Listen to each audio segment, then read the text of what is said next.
Hi, everyone. Thanks for coming to this Fireside chat with me and Mustafa. So some of you might know that he has a very interesting personal story. So we're actually going to start with that. As a teenager, you were what's called a hacktivist. You were involved in LulzSec, or I think that was your group, and Anonymous. But before we get to that story, I just want to even hear about your childhood, because that, I feel like, sort of sets the stage for what happened next. Yeah, sure. Sorry. So, I was born in Iraq, in Baghdad, and I moved to the UK as a refugee when I was 5, moved to London. And I, this was southeast, London on a housing estate. And I had my first experience with a computer when I was 6 or 5. And this was a Windows 95 computer. And that was my first introduction to computers. And from there, I was just very curious. And I think this is it's actually a very common story with a lot of people who learn programming from an early age. And I came across software like Microsoft Front Page, which was this software in the Microsoft Office suite that lets you create your own website. And I experimented with that, and that's how I first got into technology and coding. And so from there, how did you end up, I guess, engaging with these different hackers and becoming a hacker yourself? Yeah, so I started to figure out how to create my own websites using programming languages like PHP. And as I was doing that, I realized the ways that people could make mistakes, or programmers could make mistakes when they're creating or programming their websites to create security flaws. And as I was thinking about that, every time I would visit a website, I would see if it's vulnerable to what I think it's vulnerable to. So for example, one day I was doing my maths homework, and I didn't have a calculator with me. So I Googled for online calculator, and it turned out there was this flaw in the calculator that you can, instead of typing 1 + 1 in the calculator, you could type in computer code into the calculator and execute that computer code. And this was a calculator that was run on this American university server. So it was really interesting to me that you could hack a university through a broken calculator on their website. And that's how I first realized that you could actually hack into things, or things could have security flaws. But then I was also very interested in accessing software or media that I couldn't afford to access at the time. And back then, the BitTorrent and the Pirate Bay was a very popular way of accessing that kind of information for free. This was before Netflix existed or other streaming services existed. And to me, BitTorrent was really interesting because it was a peer-to-peer file sharing system that did not rely on centralized entities. And to me, it was evidence that we didn't need a centralized internet. But I first got into activism when there was a group called Anonymous that was conducting a denial of service attack against the Motion Picture Association of America and the RIAA, which was trying to take down the Pirate Bay. And then these people organized a denial of service attack against those companies. And then so I got involved into these hacker chat rooms, and that's how I got into the hacker scene. And then it ended up with me creating my own hacker group called LulzSec that in the summer of 2011 went into a a massive hacking spree that hacked into all kinds of organizations like Sony, FBI affiliates, Fox News, and a bunch of other corporations, including military contractors. And so there's just so many stories there, but do you have any favorites? Yeah, so one of the, I guess the point of it was, part of the point of it was political, but a big part of it was back then, no one was taking security seriously. So the only way to show people that they weren't taking security seriously was to show that the emperor had no clothes. So for example, there was a company called HB Federal, which was a military contractor or defense contractor to the US Department of Defense. And the CEO used the same password for his World of Warcraft account as he did for his PayPal account and his emails and his company emails. And it wasn't because we were great hackers that we were able to do this. It's because people were doing dumb things using the same password everywhere.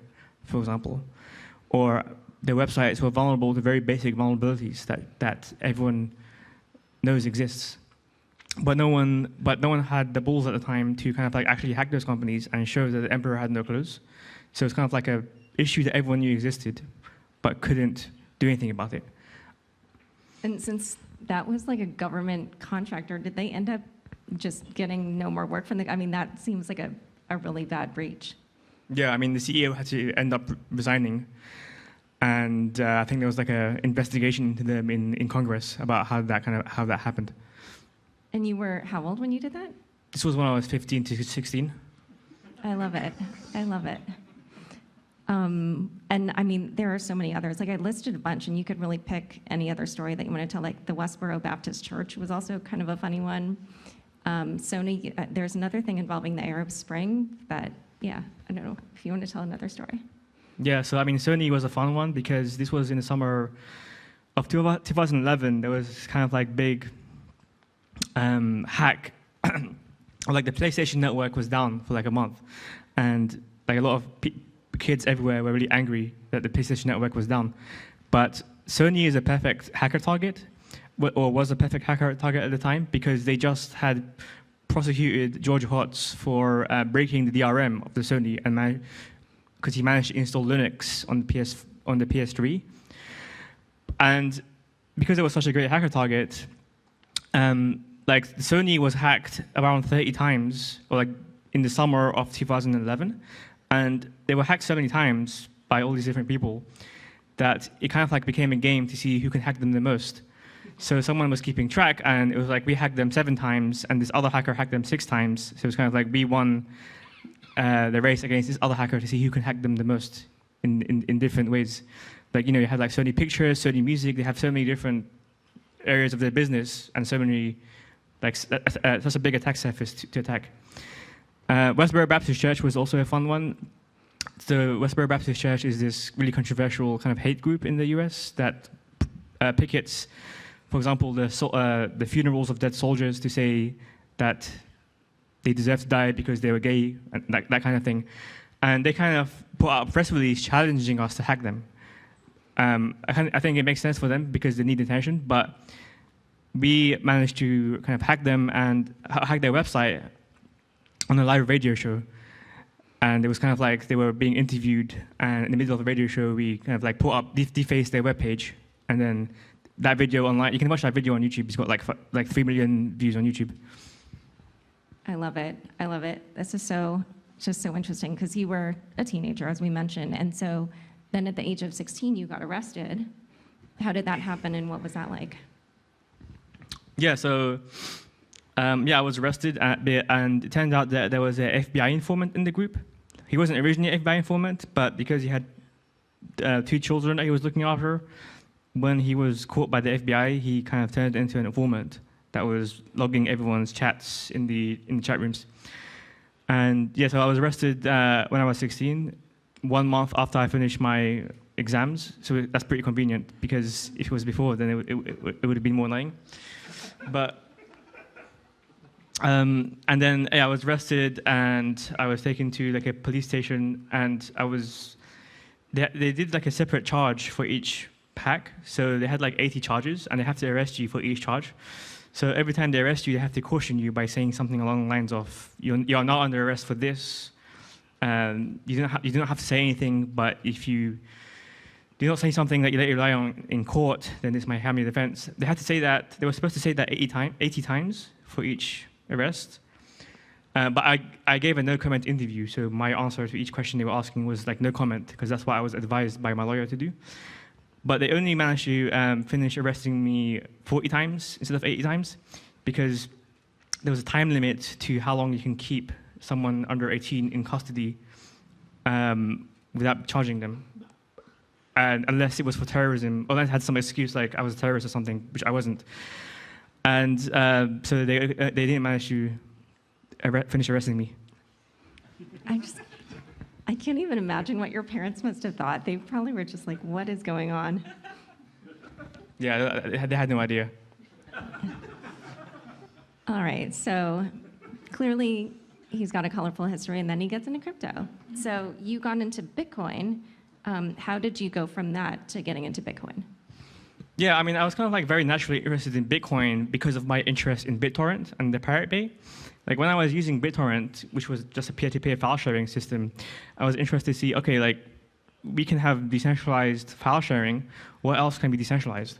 So even before Bitcoin, people were trying to decentralize all kinds of things. Like so people were trying to create like a decentralized domain name system because they were worried that the Pirate Bay domain name would get shut down by ICANN, for example.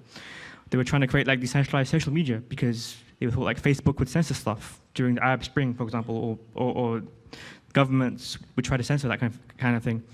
So when Bitcoin was came around, that was kind of like naturally piqued my interest. And our hacker group accepted Bitcoin donations at the time. So that was kind of my first experience with Bitcoin. And it was also the case that, for example, WikiLeaks accepted donations in Bitcoin because they were blocked by Visa and MasterCard, so they had to use Bitcoin to accept donations. So that kind of like, that's when I first learned around Bitcoin in 2009, 2010, and that's when I kind of started following it. But then I was arrested in 2011, and I was not allowed to use internet according to my bail conditions for 2 years. So then I kind of like came back online in 2013, and I started following the space more closely in terms of the scalability debates, because at the time, like there was this 1 megabyte block size limit, and I was kind of like worried. I was like very into Bitcoin, so I was like, okay, at the time the main narrative was let's make Bitcoin accepted everywhere for payments, and retailers, even Microsoft, started accepting Bitcoin for payments, and different companies were experimenting with it. But then I was worried, okay, there's this 1 megabyte block size limit. What happens if it gets hit? So I started discussing this in these core developer chat rooms, and people weren't really worried about it. But then in 2013, the block size limit did actually get hit, and there was this huge internal war within the Bitcoin community about whether we should increase the block size or keep the block size small but scale with payment channels. And I was kind of very much on the side of increasing the block size. But the reason why they didn't want to increase the block size is because they thought it would make it more expensive to verify the chain, or for end users to run a full node to verify the chain, which kind of defeats the whole decentralized nature of Bitcoin.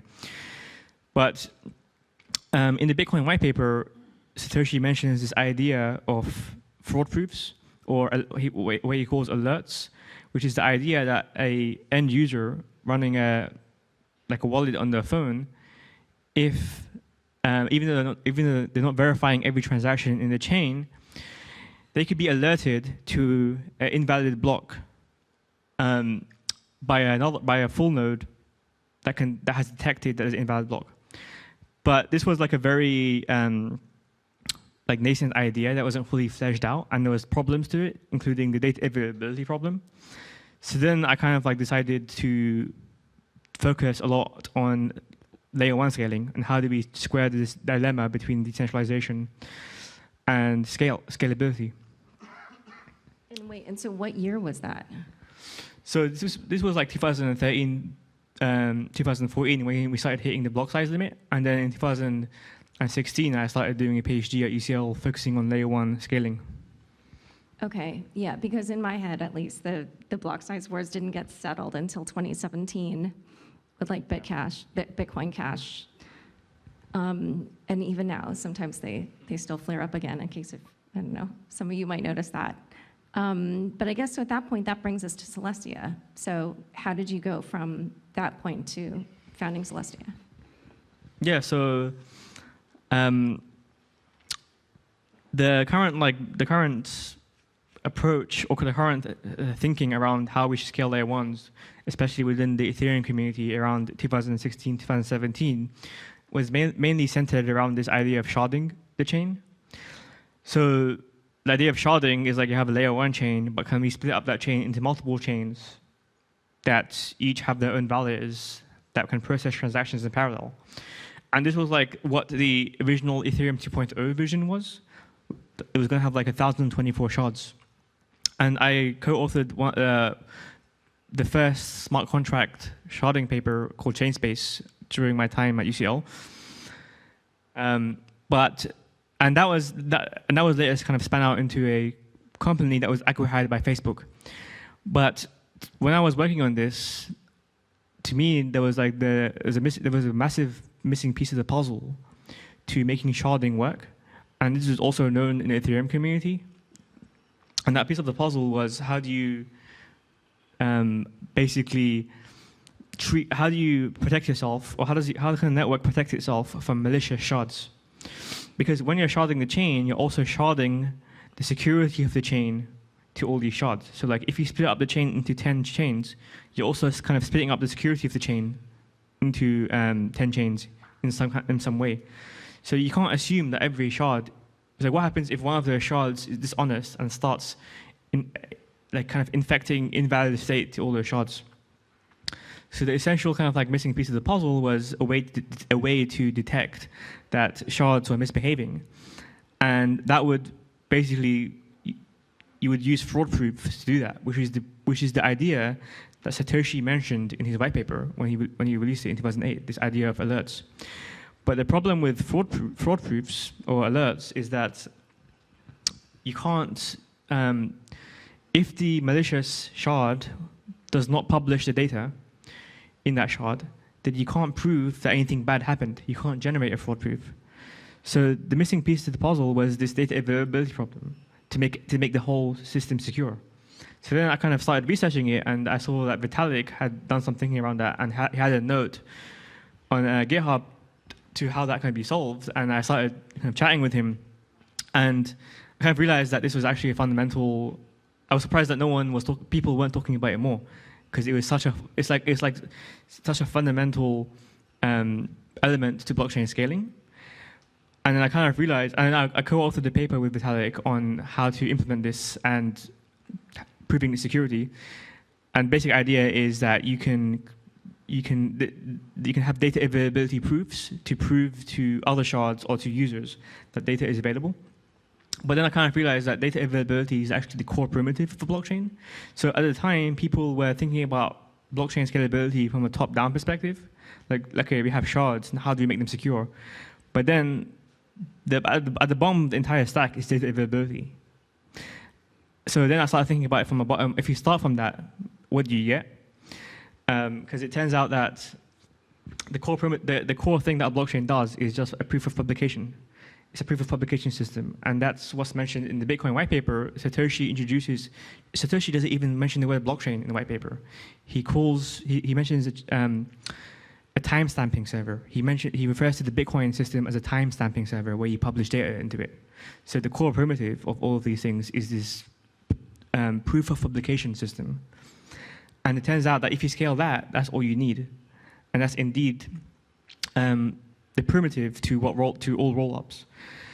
And so that's when I kind of started Lazy Ledger. I wrote a paper about Lazy Ledger, which is what Celestia now is, which is basically a blockchain that is lazy in the sense that it only does the core things that layer 1 does, which is just publish data and have consensus over that data.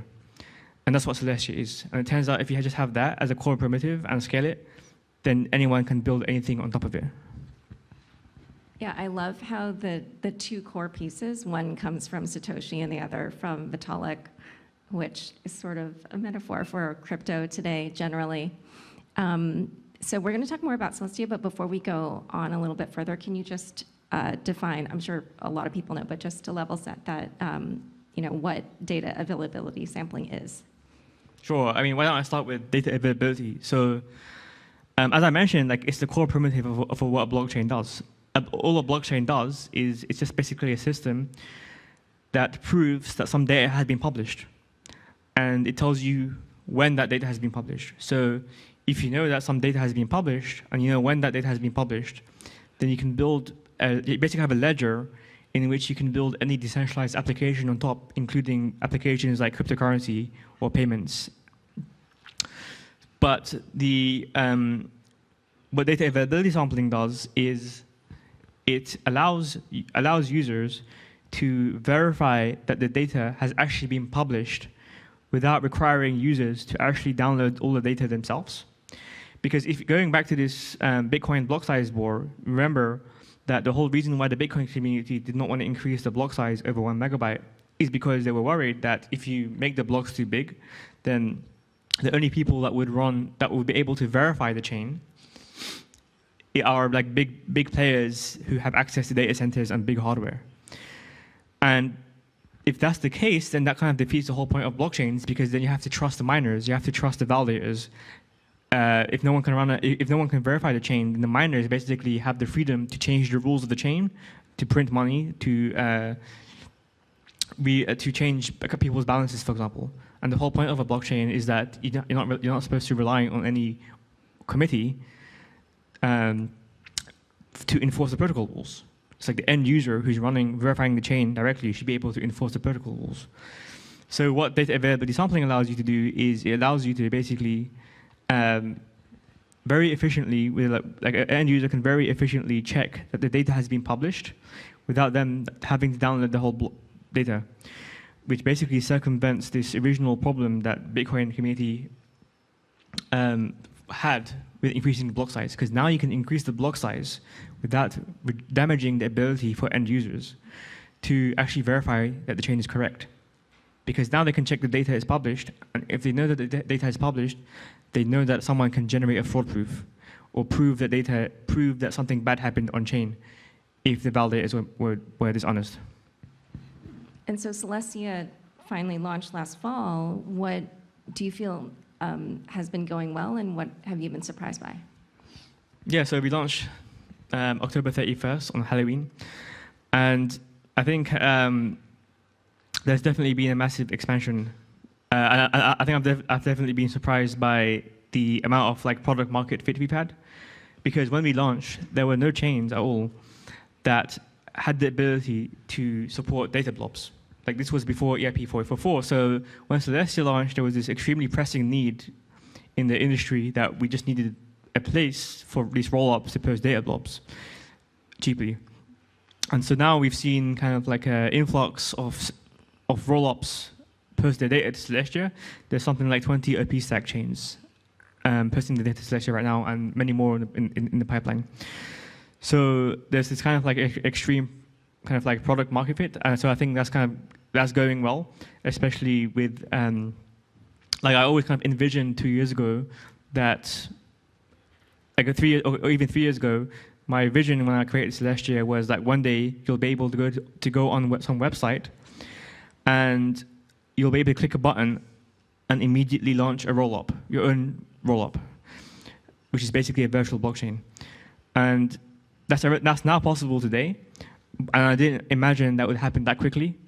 But now we have many different rollup as a service providers like Caldera, Contribute, and Gelato that all make that possible. And now we're seeing that the default way for developers to deploy decentralized applications is not to use smart contracts on a shared smart contract environment, but to deploy their own rollup using these providers that let you do it in one single click. And like if you asked me 3 years ago if that would happen that quickly, I wouldn't have kind of believed it, but it has. Wow, that is super interesting to me, because it goes very much against kind of like the idea of the fat protocols thesis, in the sense that kind of almost assumes that there will just be very few. But I love this idea that there could be many different blockchains. So what is on the Celestia roadmap now that you're looking forward to? Yeah, I think there was a few things that was presented by Ismail earlier today, but the roadmap kind of revolves around three main things. The first thing is this idea of abundant block space. So we want to have 1 gigabyte blocks, and this is very important because what we've seen in blockchain in history is that use cases have always been limited by supply of block space. Like even in Bitcoin, I mentioned that Bitcoin was used for payments before 2013, and retailers like Microsoft actually stopped accepting Bitcoin for payments. So there's actually a period of history where there was more retailers accepting Bitcoin, and then they stopped accepting Bitcoin. And the reason for that is because there wasn't enough block space. And so transaction fees were too high, so it didn't make sense. No one was using Bitcoin for payments. So you have this idea where kind of like the early internet, more bandwidth made different use cases possible. Like YouTube would not be possible today with the bandwidth, the average internet bandwidth or speed that people had in the early 2000s. I believe that if you increase block sizes and have more abundant data throughput, it will enable applications and use cases that simply weren't possible before, or no one had imagined before. Especially like more payments on that lower value payments. Like imagine you could stream 1 microcent payments, and that was actually possible because we had the block space for it, for example. And so like so the idea is like we brought block space from the dial-up era to the early broadband era, and now as part of the roadmap, we want to bring it to the fiber optic era with 1 GB blocks. The other part of the roadmap is to have a widespread adoption of trust-minimized light nodes. So like instead of wallets connecting to centralized RPC endpoints like Infura and Alchemy, and this was a massive criticism of Web3 as it stands today by Moxie Marlinspike, who's the creator of Signal, that you're basically, like, what's the point of Web3 if you're just connecting to decentralized RPC endpoints that tell you what the state of the chain is and you have to trust them? That's how most people interact with Web3 today. They just interact with Infura or Alchemy. But we want to see a world where you can actually, these wallets are connecting directly to the network, to the peer-to-peer network, and verifying the state directly with these light nodes. And we're one step closer to there because now we have a Celestia data availability sampling light node that you can actually run in your browser. And that's a very important first step to making sure that those light nodes can be embedded within wallets. And finally, the final kind of piece of the puzzle or part of the roadmap is this idea where, okay, we're going to have abundant block space, but we also want the block space to be frictionless and useful. So like developers want access to liquidity. We don't want to have an ecosystem where you have 1,000 rollups and they're all fragmented and it's hard to bridge across them. So as part of that, we have this, we've been working on this concept called ZK accounts, where you basically can have a Celestia account controlled by a ZK program, and that will basically allow rollups to bridge directly to Celestia and with each other. So you can kind of think about it as like a more generalized version of Polygon's AG layer, in the sense like the ZK accounts itself is not an AG layer, but you can build an AG layer on top of it. So it's this kind of like very generalized primitive that that could be a powerful primitive to use to connect all these rollups together in a verified way, instead of having so many fragmented rollups. And so just explain that a little bit further. So you have the ZK account, and so it sounds like more like a control center, and there's more execution in the rollups, or can you? Yeah, so it's like the idea is you basically assume that, so you have an account that where the account, the funds in that account can be controlled by a ZK program. So you can imagine that you can express any rollup as a ZK program, even if it's an optimistic rollup. You can have ZK fraud proofs, for example. So now basically it means that any rollups can directly have a trust minimized bridge with Celestia. Now that's already possible today with Ethereum, for example. So that's basically making something that's possible with Ethereum now possible with Celestia. But the main difference is because I think Celestia is more suited towards this use case of defragmenting liquidity. Because the reason for that is because, one of the reasons for that is because Celestia supports IBC, which means that now, unlike Ethereum rollups, which only have access to assets within the Ethereum ecosystem, Celestia has a native way to bridge assets outside of the trust zone of Celestia in its rollups using IBC. So for example, you have projects like Noble, and you have Circle issuing USDC on Noble, and you can have IBC bridge from Noble to Celestia to that rollup. And so that kind of like gives you access to a much wider network of assets, because whereas Ethereum, your liquidity, your trust zone, your native bridging zone is kind of limited to Ethereum and the rollups. With Celestia, you have Celestia, the rollups, and also any chain that supports IBC, basically. Okay, and then there's also this concept lazy bridging. Is that different? Yeah, so lazy bridging is kind of like a lifestyle. that encompasses ZK accounts, and the idea is that users are kind of fed up with this fragmentation, so they just want to be lazy. So it's called lazy for 2 reasons: that the users want to be lazy, and also Celestia L1 is minimal, and so like it's a lazy protocol. And the idea of ZK accounts is that it's the idea of lazy bridging is that it's ZK accounts combined with technologies like chain abstraction and things like intents. And if you combine all these technologies together, like ZK accounts and chain abstraction and intents and cross-chain contract calls, then you can basically, and things like ag layers as well, then you can basically have a seamless user experience where the user basically feels they're only interacting with one chain, and they don't even know they're interacting with different chains, and they don't have to worry about the security assumptions of all these different chains because everything is kind of unified in a lazy way. And so that's why it's called lazy bridging. And so when Celestia achieves its vision, then kind of like what will that overall user experience be like? Part of it will be lazy. Yeah. I mean, the user experience should be like you're interacting with one chain. You open your wallet, you see all the assets you have, even if those assets are across many different chains.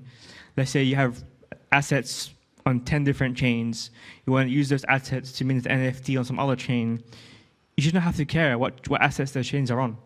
Like you just care about the end user actions.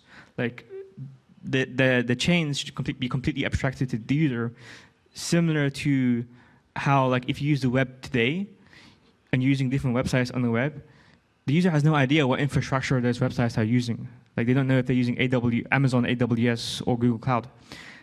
The idea is to achieve a similar experience with Web3, such that the only thing that the user sees is a wallet, right? And they see assets in that wallet, but they don't need to care about which chain those assets are hosted, or they don't have to care about bridging those assets through some canonical bridge and performing multiple transactions and making sure they have liquidity and so on and so forth to perform different actions that they want to do on chain. And so when you kind of tie together like everything that you've done with computers since you were 6 or 7 or 8, you know, if you think about kind of like the different principles that led you originally to do the hacktivism and then why you got into Bitcoin, like ultimately, you know, what do you think it is that people will be able to do with DeFi or with crypto once all this is built? I mean, ultimately, I just want to see a return to the decentralized web, because in the late 90s, there wasn't big tech companies like Google, Facebook, or Twitter. Like in the early 2000s and late 90s, people were using, people hosted their own blogs, people had the bulletin boards, people had peer-to-peer connection. Even Skype was peer-to-peer. Like Skype, you just connect directly to someone's IP address.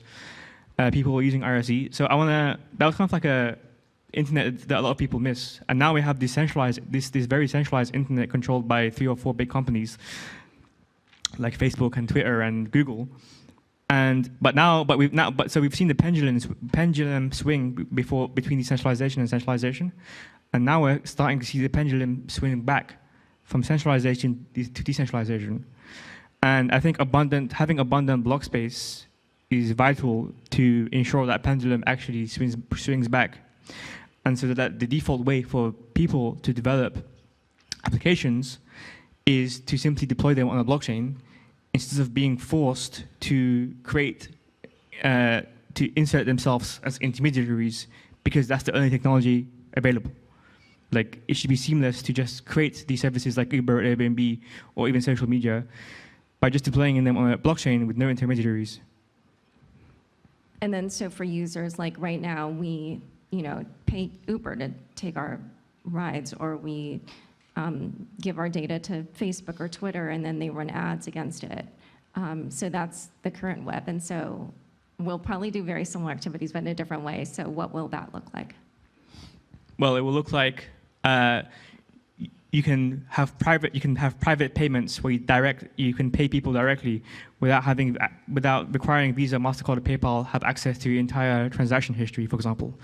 You can trade assets. You can, whether it's meme coins or actual assets that are backed by some value, without having to sign up to Robinhood and having them cancel your buy button because it wasn't in their interests. People can create their own social communities, whether using platforms like Farcaster, and moderate their own social communities without having to be beholden by some global set of community rules imposed by Facebook or Twitter, or some algorithm imposed by Facebook and Twitter, for example. Okay, well, is there anything else about Celestia or about the modular stack that you would like to talk about? I think that covers it very well, but maybe people have questions.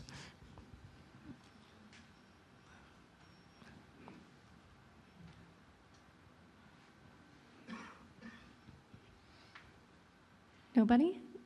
Don't be shy. Okay, there's one. Can you talk more about like the connection between ZK accounts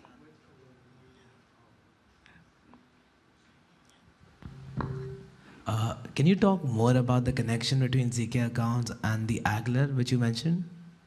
Yeah, I think you can kind of think of ZK accounts as a more generalized version, or a primitive, lower level primitive than Agler.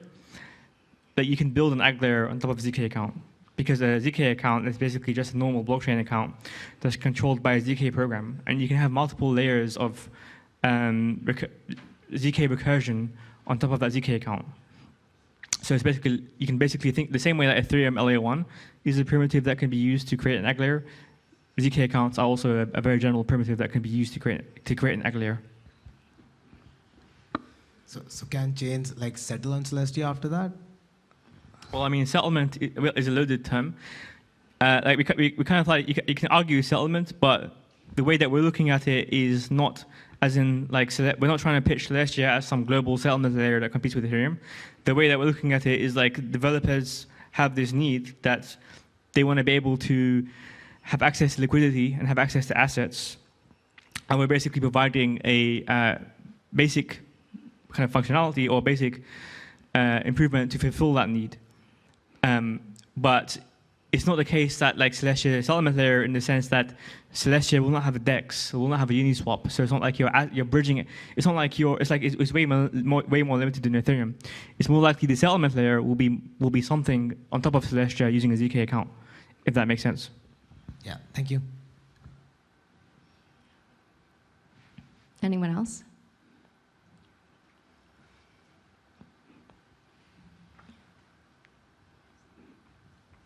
Two quick questions. First one, how many light nodes are enough? And the second is, what's the rough timeline for ZK accounts? How many light nodes are enough? Well, I mean, the ambitious target is 1 billion light nodes. I mean, it might not be, it seems very ambitious and unrealistic, but if we have, if we have 1 billion browsers, and if light nodes are so resource non-intensive that the idea is that users can just run them, that your wallet will automatically embed a light node without you even knowing it, then I think that is possible. Like, there's probably 1 billion connections to Infura. So just replace those with light nodes, and having hundreds of millions or 1 billion light nodes is feasible. In terms of the second question, when the timeline for ZK accounts, I would say something. I would say it's hard to say. It's hard to say because it's ultimately dependent on a decentralized governance process. So there's currently a working group, Celestia Improvement Proposal Working Group, to add ZK accounts to the base layer. But I would probably guess somewhere by the end of the year. Another question?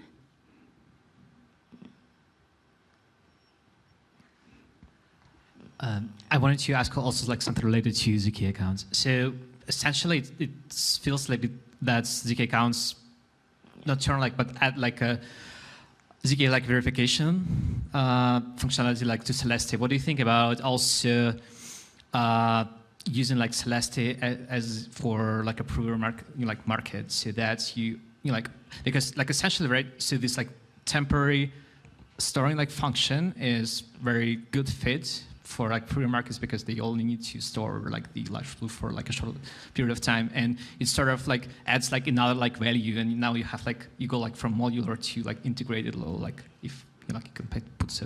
Thanks. Is the question more like, can you do a prover market on Celestia, or?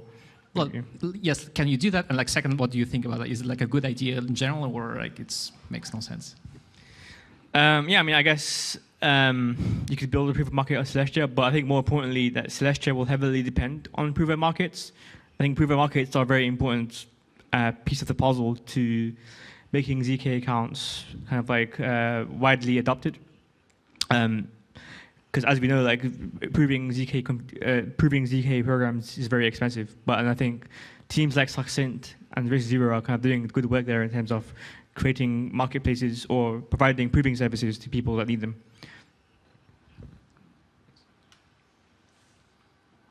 Any other questions?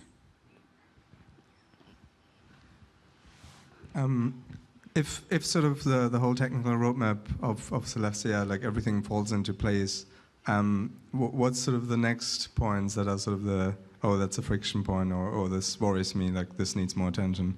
Is there anything on your mind? I mean, I guess the roadmap I propose is very high level. So, like 1 gigabyte blocks, it's kind of hard to say. Like it's such a high level roadmap. That's kind of hard to predict what the friction points will be after that already. But I would say, like, if you're trying to think ahead, I think like Zach from Aztec made some pretty good points about this. It's like how will people if like crypto is widely adopted, how will people look back at us in 20, 30 years and think of us? Will they think positively of us or negatively of us? And there's a very likely and possible route where they will think negatively of us, because we're just going to end up in this hellscape where we've created a worse financial system than Visa and MasterCard, because there's no privacy, right? So it's like everything is on chain. All the payments, there's no payment privacy, and it's just a hyper financialized ecosystem where it's kind of like people have nostalgia to what we have now, where it's like just like more cash based. For example, you can use cash. So I think if we don't carefully think about like what the true values of Web3 are and try to build according to those values, like making sure that we do care about privacy, we do embed privacy into the systems, like teams like Penumbra and Aztec have been doing, that we don't enshrine powerful interests, like we don't, and that's why trust minimized light nodes are important. We don't have governance systems that are plutocratic, where it's just the token holders decides what goes. I think it's important to stick to those values so that we're not looked on negatively in 20, 30 years, because crypto and blockchains is like, it's not a good or bad technology. Technology is neutral. Like blockchains can be used for bad, and dictators have wanted to use blockchains to create their own coins in their own countries. All right, any other questions? Okay, well, I guess we're ending on a bleak note, but this was actually a really engaging, wonderful talk. Thank you all so much for coming.